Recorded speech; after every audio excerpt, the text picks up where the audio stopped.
После института он перешел служить в армии, и с того времени, 1976 года, тренировался у нас. Единственная черта у Бориса Дугдановича — это трудолюбие. Он может сутками тренироваться. Мог. И сейчас также тренируется, не совсем бросил борьбу.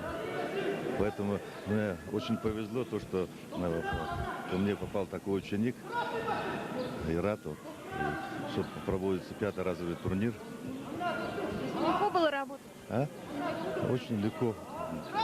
Его единственное надо было останавливать, а не напрягать, наоборот. Надо было говорить, что хватит сегодня на тренировку.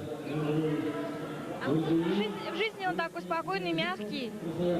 На борьбе он преображается, на ковре. Ирдыеев, кандидат в мастера спорта, Республика Бурятия.